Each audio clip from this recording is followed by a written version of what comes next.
Hello and welcome back to another episode of Raw and Real with Stephanie Fernandez. Today, I'm so happy that we have this conversation. I'm here with Maisie, Ruttan, and we're going to talk about sleep and highly sensitive moms. Basically, we're going to talk about parenting stuff.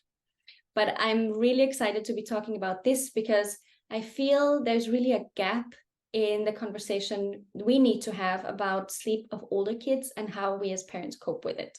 So welcome, Maisie. Thank you for being on the show today. Thank you so much for having me. I'm excited. And it couldn't be more appropriate today because we are recording this on a Friday night and we are back from our holidays since a few days, and routines has been off, bedtime has been late, these two are still outside the door waiting for me to go back because they're not going to bed. Yeah. So I'm glad you and I are going to have this conversation. Tell us a little bit about who you are, what you do, where you're dialing in from. Yeah. I'm in Canada, on the west coast of Canada, on Vancouver Island. And I'm a nurse by trade. And then when I had my twins, I didn't want to go back to work. So I'm like, oh, what can I do? I landed in the sleep coaching realm and, found my feet there and liked it. And then my kids turned into toddlers and like everything got turned upside down and they were sleeping worse and worse than they were babies, and it was stressful, and I was yelling and they were jumping on the bed and not listening, and I was like, oh my God. And like I couldn't find any answers. I mean, I trained, in my training there was stuff on toddlers, but like, it was like teeny tiny little bit. Everything was on babies, right? And so I needed to change that, and like I got really geeky and read a lot of books, and I became a parenting coach, and lots of studies and research and things. And here we are. I've got my own approach, and I help families get their toddlers, preschoolers, and bigger kids sleeping, primarily bedtime challenges, but there are older kids that have trouble sleeping through the night as well. So I do all that too. Mm-hmm. But yeah, bedtime can be rough. It can be really stressful. Even if you're not highly sensitive, that this chat will be helpful for you as well, I'm sure. Well, what I really like is that you combine the sleep and the routines and how to get kids to sleep with a gentle parenting approach, which is really also what I'm very passionate about. I mean, you can put your kids to bed and just close the door and just leave them there, which is not what we want, right? We don't want to leave them alone. We don't want them to feel abandoned. We want to support them and create healthy routines and a healthy relationship with sleep so they don't feel scared or worried even before they have to go to sleep. So can you tell us a little bit about how you link these two concepts of sleep and gentle parenting? Yeah, so it really is a beautiful blend. So there's the sleep science stuff where we look at like making sure that they're being put to bed at the right time and aligning the circadian rhythm and like the right number of hours of sleep and screens, and like some of the biology stuff is very similar whether you're a baby or a child or an adult. A lot of that stuff is similar. But then when it comes to the parenting piece, it's really all connection based and using your language in the right way. Like there's a big difference between, when you brush your teeth, we'll read some stories, to, brush your teeth or you don't get stories. You know what I mean? Like there's different ways of doing these, language and stuff. And largely it's helping build up confidence in the parents as well with like saying the right things, because it's easy to get flustered when kids aren't listening. And let's face it, kids don't listen. They're designed to kind of be a little bit, challenging. And so it's really just a bit of everything. It's working on that connection, working on the confidence, working on the boundaries, and working on self-care, because if you're too tired to really do anything, you're not going to make the changes that, even though you need to, you need to do them, you're not going to do it because you're just going to be like, I'll do it tomorrow. It's I feel that so much when I'm tired. I'm like, I feel like I'm the worst mom when I'm tired. Yeah. You want to sleep in your clothes? Fine. Yeah, exactly. Your teeth tonight? Fine. I hate admitting it, but like I've had those nights. I'm sure everybody can relate to that. Yes. And you already mentioned, like, as a highly sensitive mom, things Yes. might even look more intense or feel more intense, I better Yes. say. Can Yes. you tell us, for those who are not even aware of the term or don't even know that am I highly sensitive? What does that even mean? And how does it show? Can you tell us a little bit about that? Sure. So highly sensitive people, it's believed to be a temperament trait, and it's like 20 or 30% of the population have this genetic temperament difference where our brains are wired differently. And I'm a highly sensitive person, and so they tend to be really empathetic and tend to be very detail oriented and to just observe and pick up on every little detail. So if like 70% of the population, enters a room, they might pick up on a couple different things. I'm like, oh, there's people in here. We're going to do this today. Okay, everybody's happy. The highly sensitive person is going to pick up on like everything. And, then your brain has to process this, right? And it's really easily to get overwhelmed, and it's really easy to take on other people's emotions. So highly sensitive moms tend to really struggle when there's like screaming at bedtime. Personally, I struggle in the bathroom brushing their teeth because it's a small space and I have twins, and so they're both like on me, touching me, like flailing around, and it's echoey in there. And yeah, that's usually when I lose my cool, is in the bathroom. And so there's just, everybody has their own, you know, degree to which they can be challenged or can be pushed when they're tired. And highly sensitive parents, highly sensitive people get to that triggered point easier. They get overwhelmed and overstimulated easier, and they also need quiet.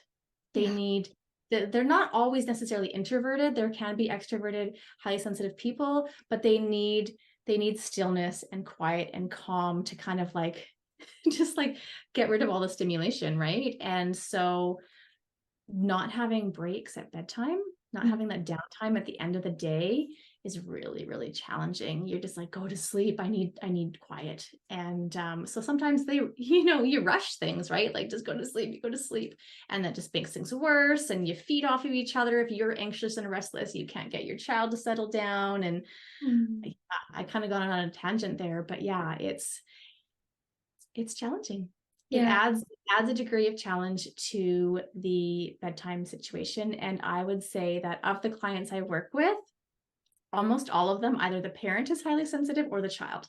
Mm. Sometimes both, and that's just like, oh my goodness, but it happens. But yeah, it's usually one or the other is highly sensitive. And so there's this what do they call it, goodness of fit, when parents have and children are kind of different temperaments. Sometimes you kind of, I don't want to say butt heads, but you kind of butt heads a little bit, right? So yeah.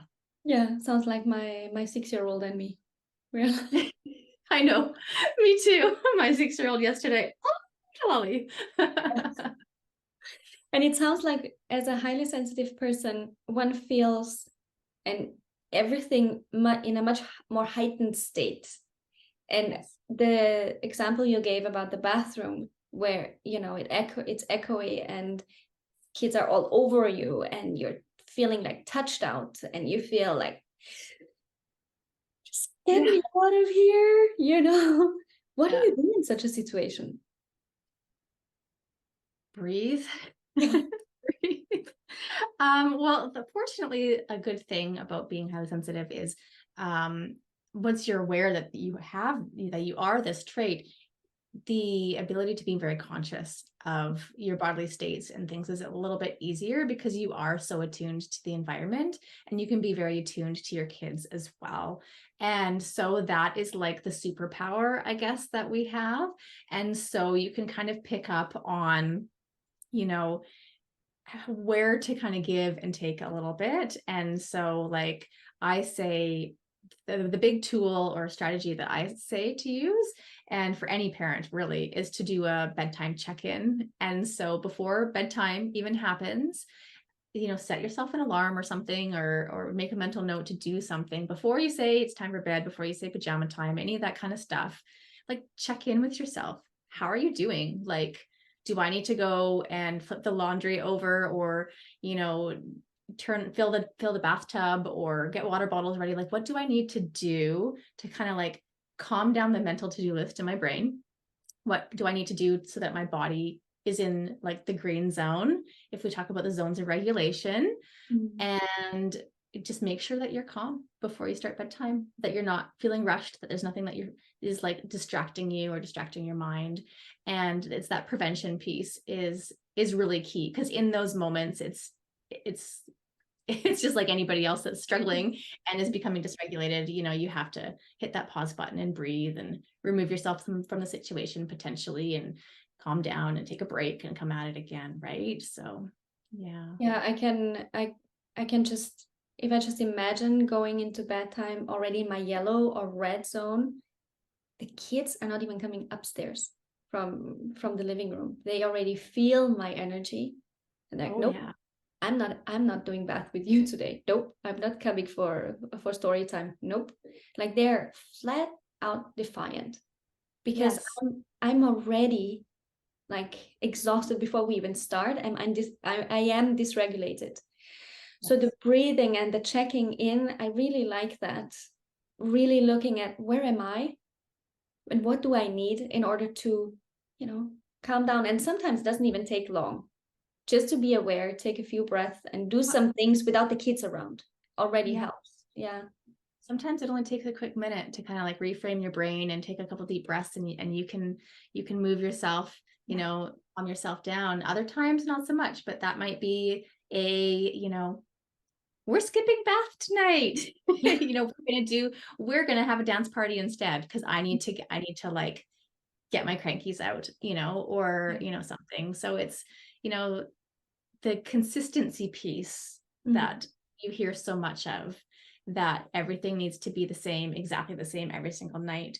There is benefit to that for a lot of families, in that the more routine things are, the less you have to think about things, the more you can kind of go through the motions without prompting and stuff like that. But it can also be a hindrance if like you're just like not feeling things. Don't be afraid to like change it up, right? It's the vibe. It's the zone that you're in. If we're talking about the zones of regulation, you want to be in that green zone.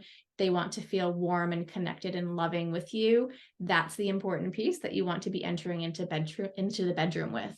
It doesn't matter about so much stories or bath or anything like that, pajamas, all of that's, great to do. But if you're in the yellow or the red zone, it ain't going to help your sleep. And if anything, it's probably just going to add to the fight, because they're just stressful things to do, right? That transition to daytime to bedtime is huge for kids.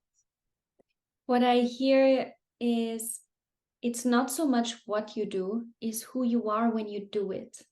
Yes. That's really the connection that kids are seeking just before the separation to bedtime. Maisie, tell us, what do you see is the biggest challenge that highly sensitive moms have with bedtime? That maybe they also have kids that are highly sensitive or not, but what are the biggest challenges that clients come to you for? It's when the clock is ticking. That clock is ticking and things aren't going in your way. Whether it's stalling, getting ready for bed, or whether you're in the bedroom and you've, read the stories and, things have gone okay, because that can happen too. A lot of kids get ready for bed just fine. And then they get into the bedroom and then they like flip flop, or they jump on the bed, or they, oh, I need a glass of water, or can we read another story, or they get up out of bed to go grab a toy, or like there's a lot of just stalling and things that can happen, and you're like, get in bed. And like, so when they're quote defiant, when they're not complying with you, and you can see the clock ticking, and you have things that you want to do, that is what tips a lot of moms over the edge, because they start to feel frustrated, or they start to feel powerless, right? Feeling out of control. And this is stuff that all families struggle with. I will admit, like, that have bedtime challenges. It's not strictly a highly sensitive mom thing, but I would say that the highly sensitive moms have a harder time. They'll snap because they'll become too overstimulated, and they'll maybe, do something or say something that doesn't align with them, and then they internalize that. Oh, I shouldn't have said that. Oh, I'm a bad parent. Oh my God, my child's gonna hate me, or they're gonna, end up in jail. Sometimes like that, your brain can just like spiral and like go to the worst case scenario, right? So yeah, I would say that that is a big piece that I hear from families a lot, is that mental turmoil that happens after they explode, and then the suspense building to the point where they do explode. So yeah. Is there such thing as smooth bedtime with kids? Sure there is. Yeah. I would say not every night, all night, not, unfortunately, not in the society that we live in. If you think about it, how often are you in the green in the evenings every night, right? Like, it's just not, unfortunately, the way society is. And if you guys don't know the zones of regulation, look it up. It is such an important concept to understand for your bodily awareness, but we're just overworked as a society, and there's not enough support raising kids. And so the level of connection that is required for a smooth bedtime is just really tricky to achieve in society. Yeah. Not But it only is possible. Absolutely. I mean, this is what I do for work. If it was possible, I wouldn't have a business, right? But yes, it's possible. But we have to recognize that kids are kids, and we have our limitations as families, and we have our own emotions. But yes, it's and possible. our kids are also tired and overstimulated. They've been Yes. away from us. They are edgy. They are tired, and maybe they didn't have such a good day. And then it's more difficult to put them to bed in a very smooth way. Yes. Thank you for bringing that up. I mean, we've been talking about the parent the whole time, right? And it can work both ways. You can be like, I'm in my green zone, I'm doing good. And like your kid's like, and you're like, that instantly can push you into the yellow, and you're like, oh crap, right? Like, because you're, as a highly sensitive mom, your moods mirror other people's moods so easily. And so it can be really hard to control your own regulation. Yeah. I don't know if I am a highly sensitive mom or person, but what you are saying here, a lot of that resonates with me. Yeah. When I pick up my son from school and he had a bad day, I immediately see it in his face and his body posture. And that continues until he goes to bed. And he snaps at me, he's unpolite, he's rude, he doesn't want to eat, he doesn't want to play. He he pushes me away but wants me close. And I know why that is. But I feel it so strongly from him that the connection I know he needs for a smoother bedtime is difficult for me because I'm so affected by this. I don't know, I'm so affected by his mood.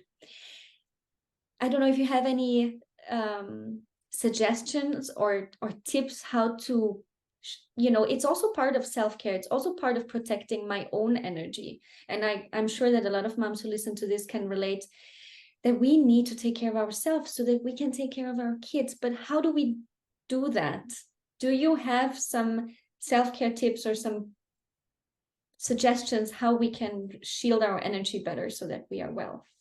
Yeah, yeah. I would say to, try and stop it before it carries on all night, right? Like when you notice these warning signs that, somebody's not coping well, whether it's you or your child or your spouse, if you have a spouse, try and recognize that and think about what you can do, and have a little bit of a toolbox. Think about all the different things that help get you out of a mood. In our house, it's music. Is one of the things that we'll put on some music and sing along or dance.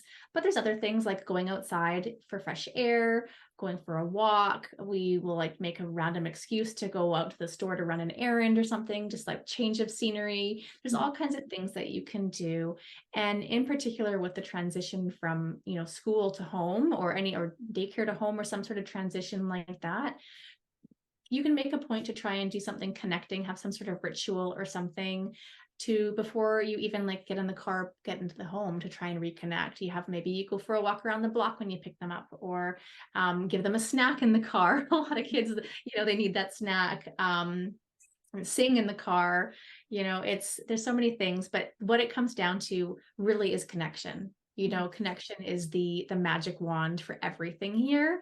And so I would say if you can swing it, if you can swing, 10 minutes of one-on-one time with them at their tricky times or before their tricky times, and then another, 10, 15 minutes before bedtime, sometime after dinner before bedtime, where you have, you put your phone away, you turn the TV off, there's no screens. And ideally, if you have multiple kids, there's like you're only with one kid and the other kids are distracted somewhere else. So it's literally one-on-one time. That's the biggest magic wand. If you could do that, it's really helpful for both of you. Yeah, exactly. Because also connection with the child is so good for us. I feel Yes. often it makes me so sad when we feel so distant and we are, in our moods, and we kind of spiral, and we sit at the dinner table and everyone is kind of, whoa, that's bad. It doesn't feel good for us. I can only imagine how that feels for a little person.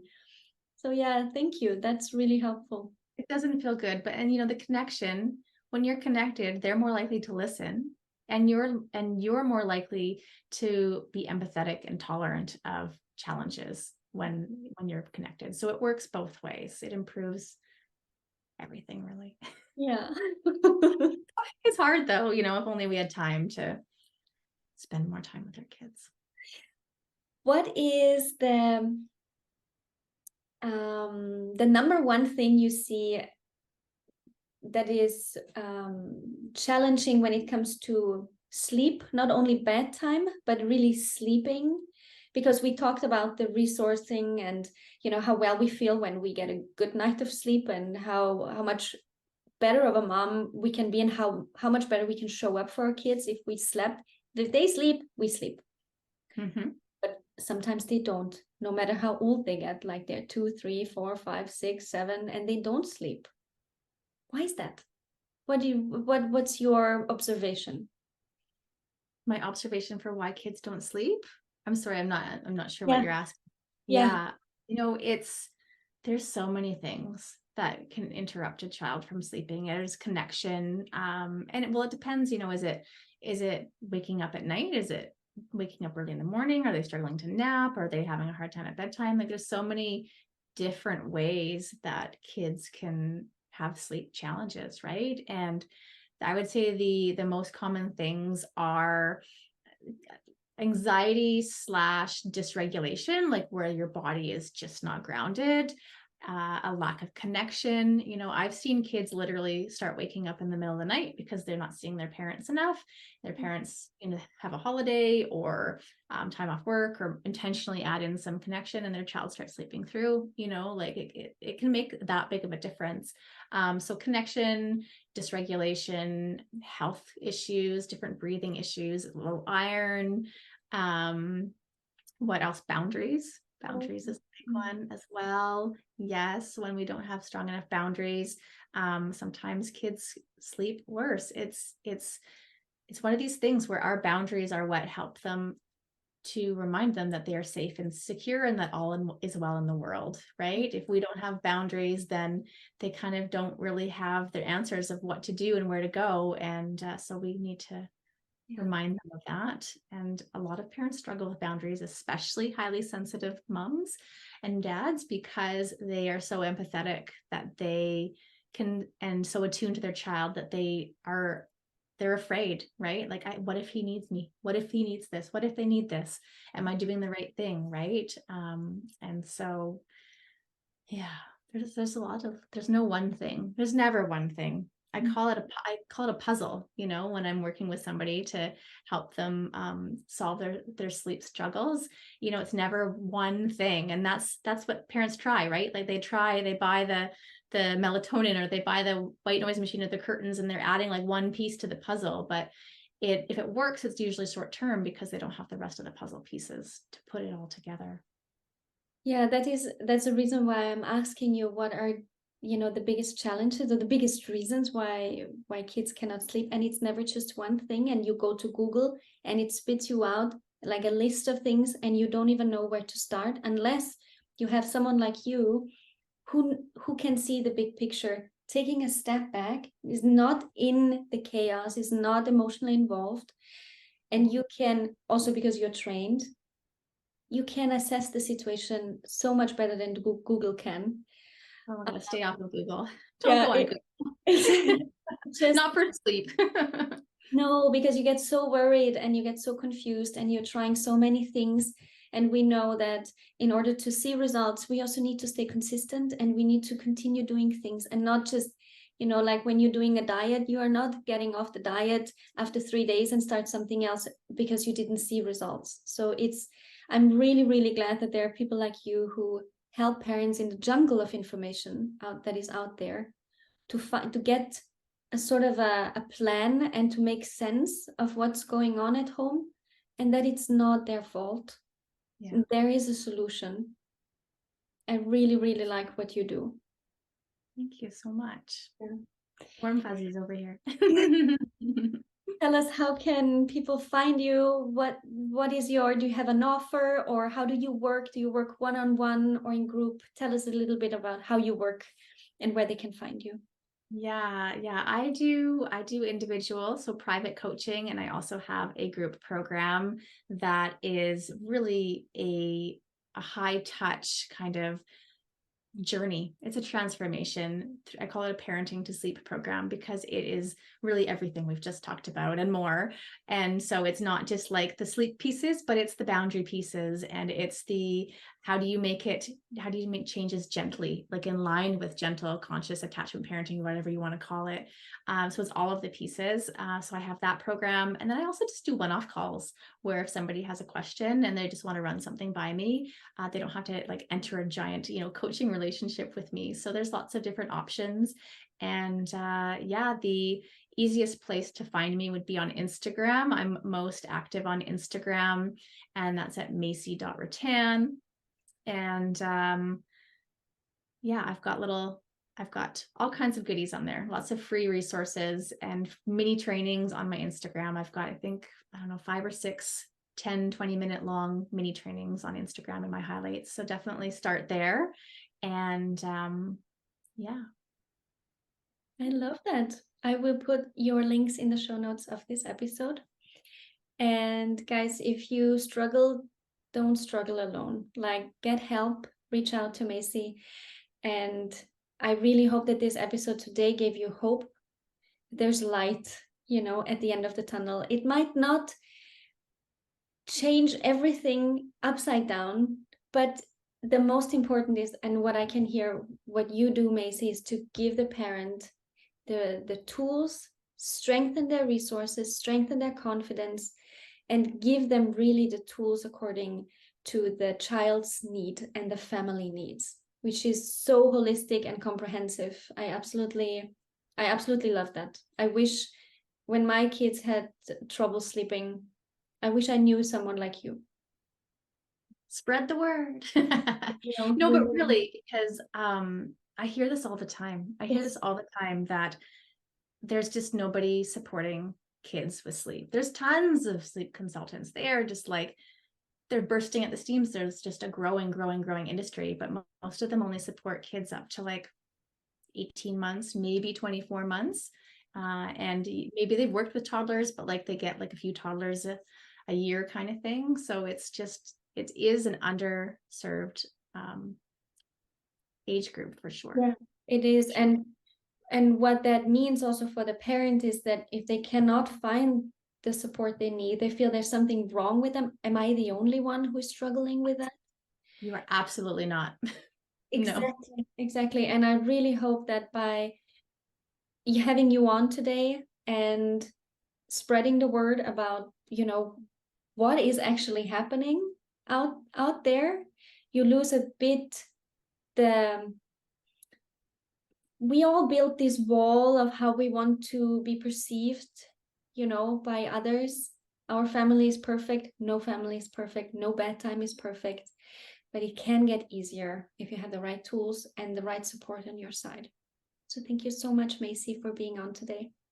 You're very welcome. Thank you. And guys, really do share this episode. Give me a like and a review so that more people can find my podcast and this episode. And I see you next time at Raw and Real with Stephanie Fernandez. Bye for now.